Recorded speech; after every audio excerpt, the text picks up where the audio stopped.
Komite Pemilihan PSSI telah selesai melakukan verifikasi berkas pendaftaran para bakal calon pengurus PSSI. Satu nama yang lolos proses tersebut adalah Menpora Zainuddin Amali. Pria berusia 60 tahun itu diketahui masuk menjadi daftar bakal calon Wakil Ketua Umum PSSI. Lolosnya Menpora Zainuddin Amali menjadi tanda tanya besar, sebab salah satu syarat menjadi pengurus PSSI adalah pernah aktif di sepak bola Indonesia selama 5 tahun. Syarat ini tadinya disinyalir akan mengganjal pencalonan Menpora Zainuddin Amali.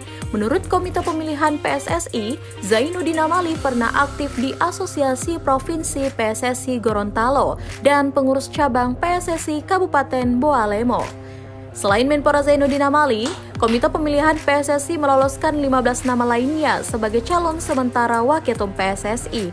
Di antara ke-15 nama itu terdapat mantan Sekjen PSSI Ratu Tisha, Dirut PSM Makassar Sadiki Naksa, dan sejumlah ex-co Patahana PSSI.